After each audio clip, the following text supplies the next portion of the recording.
नमस्कार दोस्तों। आज की कहानी गणेश नाम की एक व्यापारी की है जो मजदूरी में अपनी पत्नी सीमा को एक सेठ पर भरोसा करके उसके पास गिरवी रख देता है। दोस्तों, आज की कहानी बहुत ही ज्ञानवर्धक है। इस कहानी को अंत तक जरूर सुने। एक गांव में गणेश नाम का एक आदमी रहता था। गणेश की कोई संतान नहीं थी। वह अपनी पत्नी के ही साथ एक छोटे से घर में रहता था। गणेश का अपना छोटा सा व्यापार था। वह कोई बहुत बड़ा व्यापारी तो नहीं था, लेकिन अपने व्यापार से वह इतनी कमाई कर लेता था कि उसकी गृहस्थी अच्छी चल रही थी।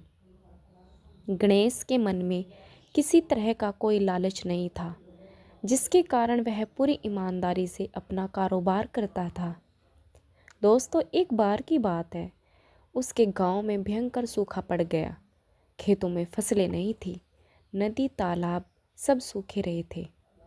धीरे धीरे हालात ऐसे बिगड़ने लगे कि गांव के बहुत से लोग गांव छोड़कर दूसरे नगरों की तरफ जाने लगे। इसका असर यह पड़ा कि गणेश का कारोबार धीरे धीरे धीमा पड़ गया। उसका सारा कारोबार बिल्कुल ठप हो गया। अब तो उसके घर में अन्न का एक दाना भी नहीं बचा था। जितनी भी जमा पूंजी बची थी, गणेश ने कुछ दिन उसके सहारे काटे, लेकिन ऐसा आखिर कब तक चलता। एक दिन गणेश की पत्नी सीमा ने कहा, सुनिए पतिदेव, मुझे तो लगता है कि अब इस गांव में हमारा गुजारा बड़ा ही मुश्किल है। अगर अब भी हम यहीं पड़े रहे तो निश्चित ही एक दिन भूख के कारण मर जाएंगे। मेरी मानिए तो जिस तरह से गांव के बाकी लोग गांव छोड़कर जा रहे हैं, हमें भी गांव छोड़कर किसी दूसरे नगर की तरफ चले जाना चाहिए। भाग्य ने अगर साथ दिया तो हम किसी दूसरे नगर में जाकर भी कुछ कारोबार कर लेंगे। गणेश को अपनी पत्नी सीमा की यह बात सही लगी। वह कहने लगा, अरे भाग्यवान, तुम बिल्कुल ठीक कहती हो।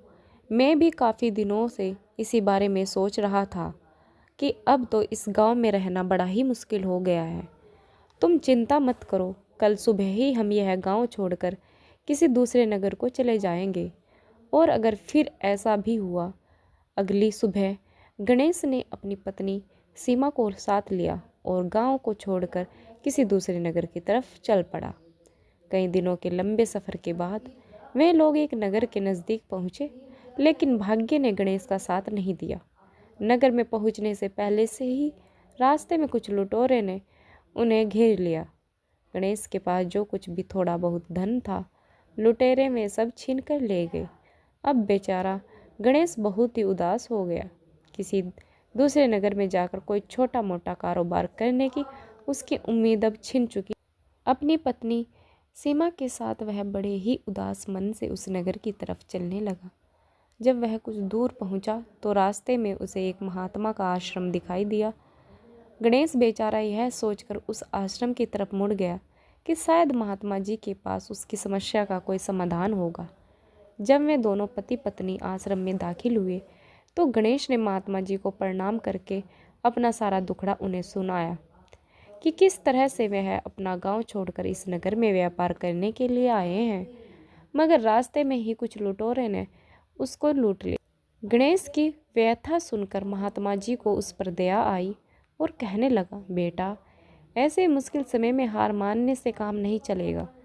तुम्हें हिम्मत से काम लेना होगा।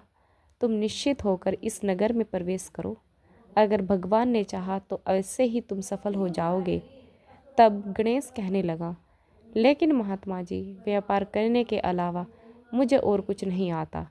मैं खेती किसानी नहीं जानता हूँ और ना ही मेहनत मजदूरी कर सकता हूँ। और जहाँ तक कोई छोटा मोटा व्यापार करने की बात है तो उसके लिए धन की आवश्यकता होती है। अब आप ही बताएं, ऐसी हालत में मैं क्या करूँगा। तब महात्मा ने कहा, बेटा, जहाँ तक धन की बात है तो मेरे पास अगर धन होता तो अवश्य ही मैं तुम्हारी सहायता करता, लेकिन इस समस्या का मैं तुम्हें एक समाधान बता सकता हूँ। तुम इस नगर में प्रवेश कर जाओ और जहाँ तक मेरी जानकारी है, नगर में कई ऐसे महाजन हैं जो ब्याज पर लोगों को पैसा उधार देते हैं। मुझे पूरा विश्वास है कि कोई ना कोई महाजन तुम्हारी सहायता भी अवश्य करेंगे। वह महात्मा को प्रणाम करके अपनी पत्नी सीमा को साथ लेकर नगर की तरफ चला गया। नगर में पहुंचने के बाद गणेश ने वहाँ के लोगों से जब यह पता किया कि क्या नगर में कोई ऐसा महाजन है जो ब्याज पर पैसा उधार देता है, तो उसे नगर के एक महाजन सेठ धनलाल के बारे में पता चला। गणेश तुरंत अपनी पत्नी सीमा को साथ लेकर सेठ धनलाल के पास पहुंच गया। सेठ धनलाल को प्रणाम करने के बाद गणेश कहने लगा, सेठ जी, मैं मुसीबत का मारा आपके पास सहायता के लिए आया हूँ। क्या आप मुझे धन उधार दे सकते हैं? मैं 1 वर्ष के भीतर आपका रुपया आपको ब्याज समेत वापस कर दूंगा। गणेश की बात सुनकर सेठ धनलाल कहने लगा, भाई, ब्याज पर पैसा देना तो मेरा काम है, लेकिन क्या मैं जान सकता हूँ कि तुम कौन हो और कहाँ से आए हो? गणेश ने अपनी सारी कहानी सेठ धनलाल को बता दी। पूरी बात सुनने के बाद सेठ धनलाल कहने लगा, देखो भाई, तुम जैसे मुसीबत के मारे आदमी से मुझे पूरी हमदर्दी है, लेकिन जहाँ तक बात ब्याज पर पैसा देने की है तो मैं उधार पैसे तो दे दूंगा, लेकिन उसके बदले में तुम्हें कोई वस्तु मेरे पास गिरवी रखनी होगी। तुम क्या रख सकते हो? तुम्हारे पास तो कुछ भी नहीं है, यहाँ तक कि तुम्हारी पत्नी के पास जेवर भी नहीं है। मैं तो क्या, नगर का कोई भी साहूकार तुम्हें उधार नहीं देगा। साहूकार की बात सुनकर गणेश कुछ निराश हो गया और सोचने लगा, आखिर वह कौन सी वस्तु सेठ धनलाल के पास गिरवी रख सकता है। अभी वह सोच विचार कर ही रहा था, सेठ धनलाल ने कहा, देखो भाई, अगर बुरा न मानो तो मैं तुम्हें एक सलाह दे सकता हूँ। तो गणेश बोला, सेठ जी, इसमें बुरा मानने की क्या बात है, आप बताइए कि मुझे क्या करना चाहिए। तब सेठ धनलाल कहने लगा, तुम्हारे पास गिरवी रखने के लिए तो ना तो कोई ज़मीन है, ना जायदाद, ना घर है और ना ही गहने। तुम एक काम कर सकते हो, अपनी पत्नी सीमा को तुम मेरे घर पर गिरवी रख सकते हो। वैसे भी मेरे घर में काम करने के लिए एक नौकरानी की आवश्यकता है। इस तरह से मेरा काम भी हो जाएगा और तुम्हें उधार भी मिल जाएगा। सेठ धनलाल की बात सुनकर एक बार तो गणेश हड़बड़ा गया कि वह किस तरह से एक अनजान शहर में एक अनजान व्यक्ति के पास अपनी पत्नी सीमा को गिरवी रख सकता है, लेकिन बेचारे के पास कोई दूसरा चारा भी नहीं था। उसने अपनी पत्नी सीमा की तरफ देखा तो उसकी पत्नी सीमा ने भी हाँ कर दी, और फिर ना चाहते हुए भी गणेश ने अपनी पत्नी को सेठ धनलाल के पास गिरवी रख दिया। उसके पास कोई दूसरा चारा भी नहीं था। उसने अपनी पत्नी सीमा की तरफ देखा तो उसकी पत्नी ने भी हाँ कर दी, और फिर ना चाहते हुए भी गणेश ने अपनी पत्नी को सेठ धनलाल के पास गिरवी रख दिया और उसके बदले में कुछ स्वर्ण मुद्राएं लेकर वहाँ से चला गया। गणेश एक कुशल व्यापारी था। उसने उस नगर में पशुओं को खरीदने बेचने का व्यापार शुरू किया। धीरे धीरे भाग्य ने उसका साथ दिया और उसका व्यापार अच्छा चलने लगा। अब उसने काफ़ी धन जमा कर लिया था। 1 साल बीतने पर उसके पास इतना धन आ चुका था कि वह सेठ धनलाल का उधार वापस चुका सके और अपनी पत्नी सीमा को वहाँ से ले जा सके। 1 साल बीतने के बाद वह सेठ धनलाल के पास गया और कहने लगा, सेठ जी, 1 साल पहले मैं अपनी पत्नी सीमा को आपके पास गिरवी रखकर आपसे धन उधार लेकर गया था। आप हिसाब करिए, मैं आपका आज सारा पैसा ब्याज समेत उधार दूंगा और मेहरबानी करके आप मेरी पत्नी सीमा को मुझे वापस कर दीजिए। यह सुनकर सेठ धनलाल कहने लगा, अरे भैया, क्या बताऊं, अब से 3 महीने पहले तुम्हारी पत्नी बीमार पड़ गई थी और इस बीमारी के कारण तुम्हारी पत्नी सीमा का देहांत हो गया था। मैंने तुम्हारी पत्नी सीमा को बहुत इलाज करवाया, अच्छे से अच्छे वैद्य और हकीम को दिखाया, लेकिन मैं फिर भी तुम्हारी पत्नी को नहीं बचा सका। गणेश ने जब सेठ के ऐसे वचन सुने तो मानो उस पर दुखों का पहाड़ टूट पड़ा, लेकिन फिर थोड़ा धीरज धरकर वह सेठ से कहने लगा, सेठ जी, जो होना था हो गया। शायद मेरे नसीब में यही लिखा था। अगर वह मेरे साथ भी रहती और उसकी उम्र पूरी हो जाती तो भी उसे मरना ही पड़ता। मृत्यु को भला कौन टाल सकता है। लेकिन फिर भी आप अपना रुपया मुझसे ले लीजिए ताकि मुझे इस बात की तसल्ली हो जाए कि मैंने आपका कर्जा चुका दिया और कर्ज चुकाकर अपनी पत्नी को गिरवी के कलंक से खुद को बचा लिया। सेठ उसकी बात सुनकर कहने लगा, नहीं भाई, अब मैं तुमसे पैसे नहीं ले सकता। जब मैं तुम्हारी अमानत ही तुम्हें लौटा नहीं सका तो अपना कर्ज वापस कैसे ले सकता हूँ? मुझे इस बात का कोई अधिकार नहीं है। गणेश ने बार बार कहने पर भी सेठ ने अपना कर्ज वापस नहीं लिया। उदास मन से गणेश वहाँ से चला गया। चलते चलते वह उसी जगह पहुँचा जहाँ पर उन महात्मा से उसकी पहली बार मुलाकात हुई थी। वे हमेशा की तरह महात्मा जी पेड़ के नीचे बैठे हुए लोगों को प्रवचन दे रहे थे। गणेश भी अपने मन की शांति के लिए वहीं जाकर बैठ गया और महात्मा जी के प्रवचन सुनने लगा। महात्मा जी ने जब गणेश को देखा तो उसे पहचान गए। गणेश उसका हालचाल पूछा तो गणेश ने अपने साथ घटी हुई सारी घटना बताई। तो गणेश की बात सुनकर उन्होंने कहा, सेठ धनलान ने तुम्हारे साथ धोखा किया है। तुम्हारी पत्नी निश्चित रूप से जीवित है, या तो तुम्हारी पत्नी को सेठ ने अपने घर में कहीं छुपा दिया या फिर अपने किसी परिचित के पास कहीं दूर भेज दिया। अब तुम ऐसा करो कि नगर के राजा के पास जाओ और उनसे यह प्रार्थना करो कि राजा साहब, आप मेरी मदद कीजिए और मेरी पत्नी को सेठ से दिलवा दीजिए, क्योंकि इस नगर का राजा एक बहुत ही बुद्धिमान व्यक्ति है। वह निश्चित ही तुम्हारी पत्नी को सेठ पर जोर डलवा कर दिलवा देगा। जब गणेश ने महात्मा के ऐसे वचनों को सुना तो वह महात्मा जी की बात मानकर राजा के दरबार में पहुंचा। राजा के दरबार में पहुंचकर गणेश राजा से गुहार करने लगा, महाराज, मेरी पत्नी सीमा को सेठ धनलान से मुझे दिलवा दीजिए। गणेश की प्रार्थना सुनकर राजा ने उसी समय सेठ को बुलवाया और उससे पूछने लगा, सेठ, क्या यह बात सच है कि इस आदमी ने कुछ धन के बदले अपनी पत्नी को तुम्हारे हाथों में सौंप दिया था? सेठ धनलान ने यह बात स्वीकार करते हुए कहा, महाराज, इस आदमी की पत्नी बिल्कुल ठीक है। राजा ने फिर से कहा, तो तुम इसकी पत्नी को लौटा क्यों नहीं रहे हो? राजा की बात सुनकर सेठ कहने लगा, महाराज, मैं तो इसे बता चुका हूँ कि 3 महीने पहले ही इसकी पत्नी की मृत्यु हो चुकी है। महाराज, जब मैं धर्मराज के पास जाकर तो इसकी पत्नी को वापस लेकर नहीं आ सकता।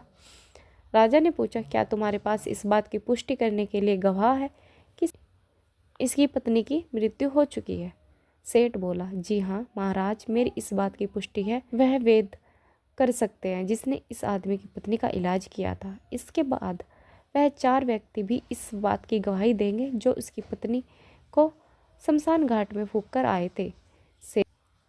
सेठ धनलान ने यह बातें इतने आत्मविश्वास के साथ की कि राजा को भी इस बात पर विश्वास हो गया कि नगर का इतना बड़ा सेठ भला झूठ कैसे बोल सकता है। तब राजा ने गणेश से कहा, सुनो फरियादी, अगर तुम्हारी पत्नी जीवित होती तो हम अवश्य ही उसे दिलवा देते, परंतु अब तो हमारी भी मजबूरी है। इस प्रकार राजा ने गणेश को समझा बुझाकर वापस भेज दिया। गणेश एक बार फिर से महात्मा जी के पास पहुंचा और जो कुछ भी दरबार में हुआ वह महात्मा जी को कह सुनाया। सारी बात जानने के बाद सिद्धि महात्मा ने कहा, हे राजा, मैं राजा को इतना अविवेक नहीं समझता था। मुझे दुख है कि उसने तुम्हारे साथ कोई न्याय नहीं किया। उस राजा ने सेठ धनलान की बातों पर तो विश्वास कर लिया और तुमने समझा बुझाकर मेरे पास भेज दिया।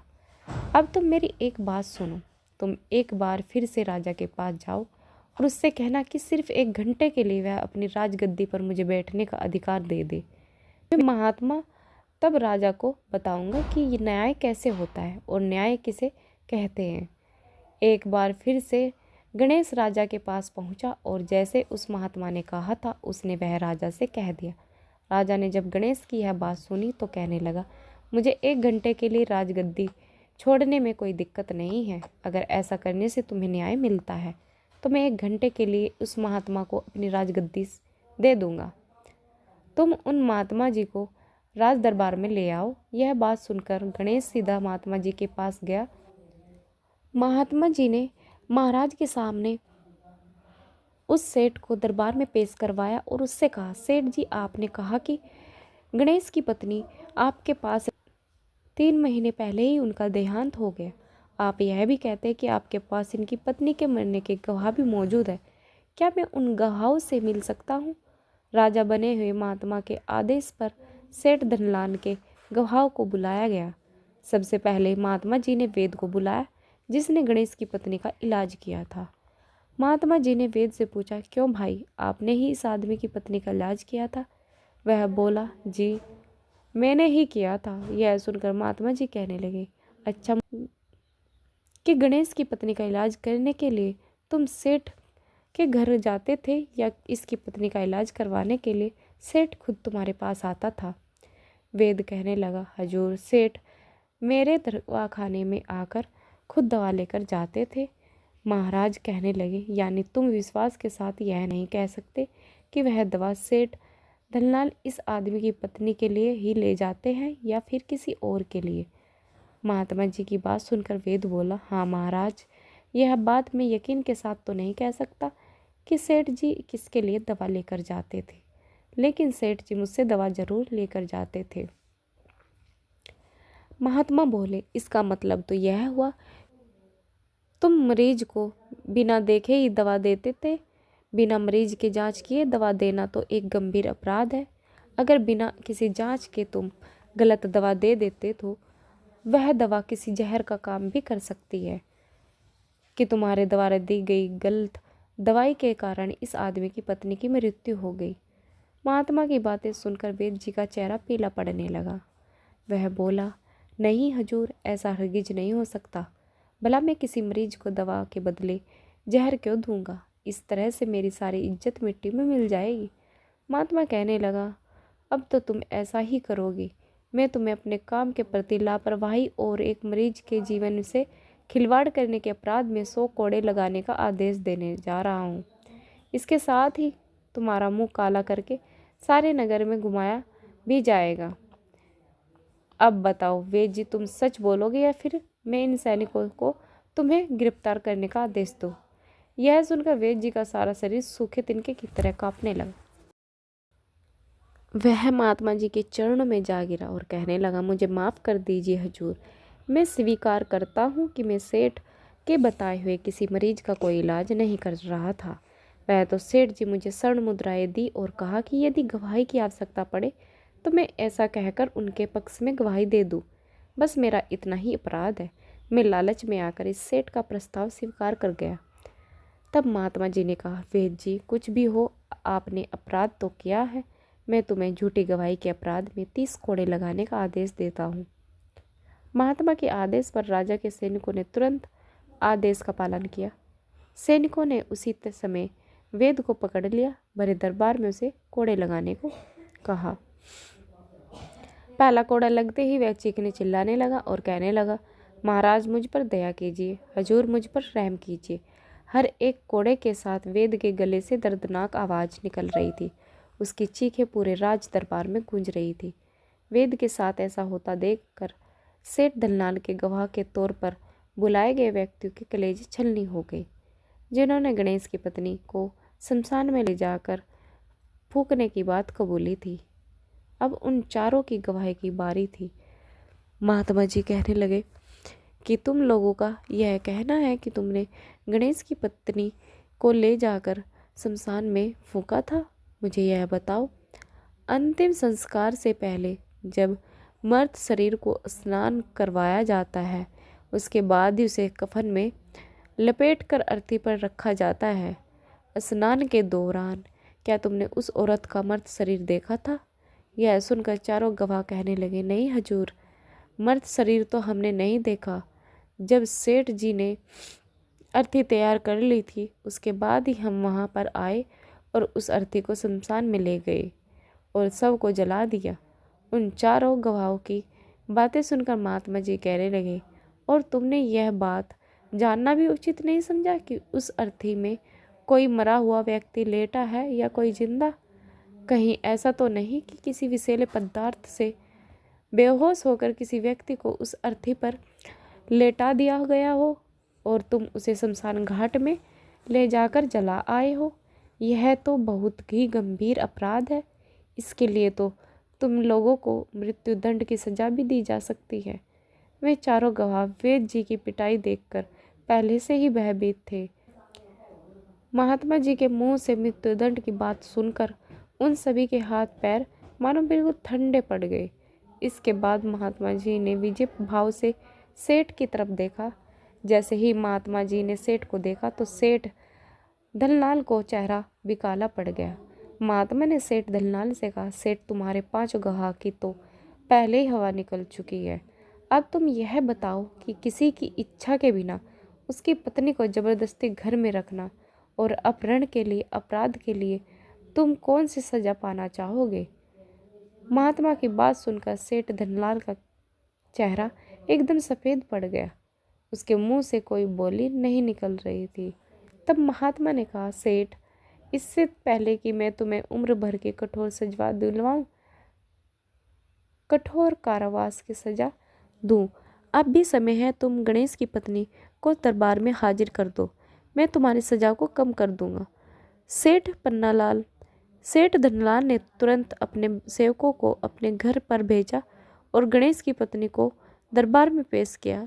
महात्मा ने गणेश की पत्नी मधु को गणेश को सौंपकर महात्मा ने गणेश की पत्नी सीमा को गणेश को सौंपा और फिर सेठ धनलाल को 10 साल की कैद की सजा सुनाई गई।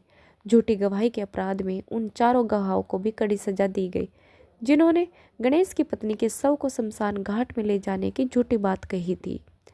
यह सब देखकर राजा आश्चर्यचकित रह गया और महात्मा के सामने हाथ जोड़कर खड़ा हो गया और कहने लगा, महात्मा जी, आपने मुझे सिखा दिया कि न्याय कैसे किया जाता है।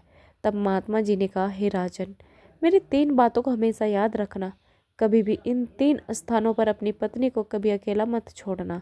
पहला स्थान, अगर आपकी पत्नी को कोई बीमारी घेर ले, वह बीमार पड़ जाए, तो ऐसी स्थिति में कभी भी उसे अकेला मत छोड़ना, क्योंकि जब कोई मनुष्य किसी स्त्री से विवाह करता है तो विवाह के समय वह वचन देता है कि मैं तेरे सारे सुख दुख में तेरे साथ रहूँगा।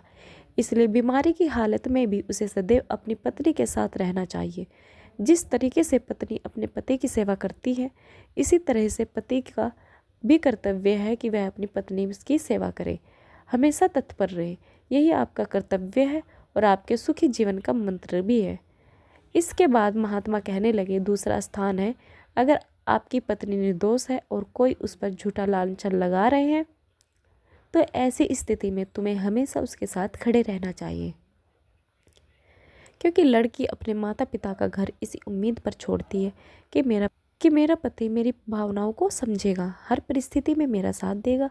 इसलिए दुनिया वाले उस पर कोई भी झूठा दोष लगाते रहे तो भी अपनी अर्धांगिनी का साथ न छोड़े।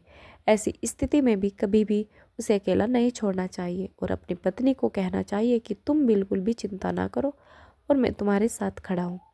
महात्मा ने आगे कहा, तीसरा स्थान, कि कभी भी भूलकर अपनी पत्नी को किसी भी परिस्थिति में किसी अनजान जगह पर अनजान पुरुष के साथ नहीं छोड़ना चाहिए, क्योंकि आज के समय में किसी का कोई भरोसा नहीं है।